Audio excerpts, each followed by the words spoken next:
I'll be going over the IRS Interactive Tax Assistant tool that helps people uh, decide how much their standard deduction is going to be. Uh, your standard deduction depends on a couple of variables that you'll actually need to include how old you are. So you need your date of birth and your spouse's date of birth and filing status, and then basic income information that includes the amounts in your adjusted gross income. So let's go ahead and begin.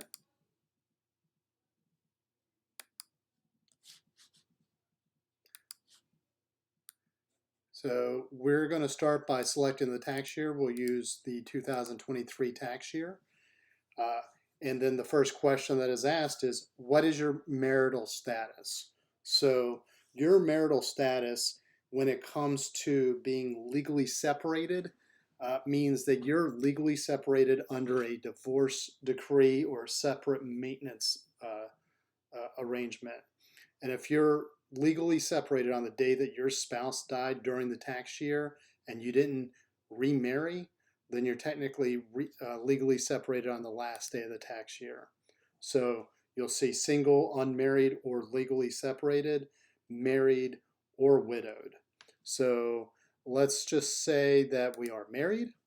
So widowed, either the spouse died during the tax year or the spouse died before the tax year. So let's go with married. What is your filing status? So you can be married filing jointly, you can be married filing separately. Technically, you can be head of household. So let's go ahead and hit married filing jointly. Will your 2023 tax return cover a 12-month period? For most individual taxpayers, that would be yes, because that's the calendar year. And then you're going to be asked to put in your date of birth. So let's put in something that's not my birthday. Can you be claimed as a dependent on another taxpayer's return? Is your spouse eligible to be claimed? Were you blind? So blind taxpayers receive an additional bump up in their standard deduction. And notice that this is highlighted in blue. It's because there's a very specific IRS definition. So let's take a look at that. So you are considered to be blind for tax purposes if you cannot see better than 220 over 200 in your better eye, and this is corrected with either glasses or contact lenses, or if your field of vision is not more than 20 degrees. So generally speaking, you would have to have documentation that shows that in case of an audit. So that is the tax definition of blindness. Did you have a qualified disaster loss of personal use property from a federally declared disaster? Let's say no, we did not. And my spouse was not blind, and my spouse is born on some day in the past as well. So in this case, you would get the $27,700 standard deduction for being a married couple filing jointly. You would get an additional $1,300 based on your age. You would get an additional $1,300 based on your spouse's age. And then if you ended up going back and saying, oh, actually I am blind, then this should show that you get an additional adjustment for blindness. So now instead of 30,300, it's now bumped up to 31,600.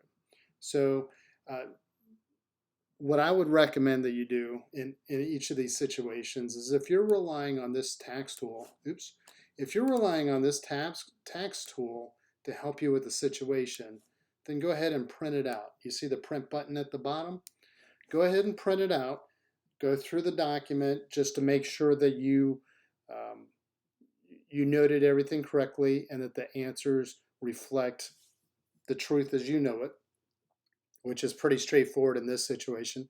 And then just keep it with your tax return.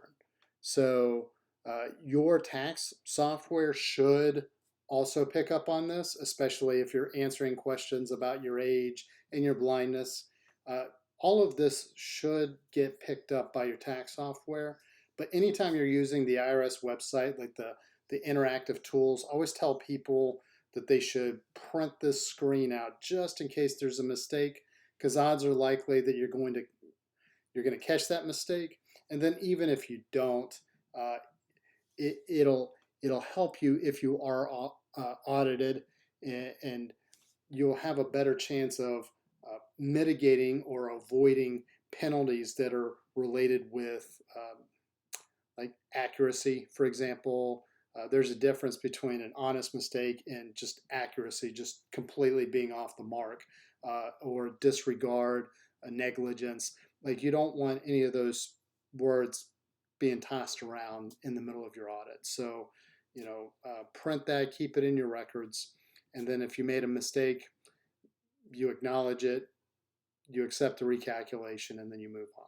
So that's all I have for this video. But if you like our videos, please feel free to subscribe to our YouTube channel.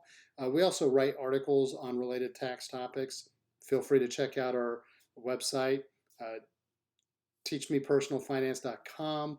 You'll find that a lot of videos that go over tax forms also link to the videos, so you can get to them through those links. And if there's anything, any questions, if there's any comments, or if you have any topics that you'd like me to cover in a future video, please hit me up in the comments section. Thank you very much and have a great day.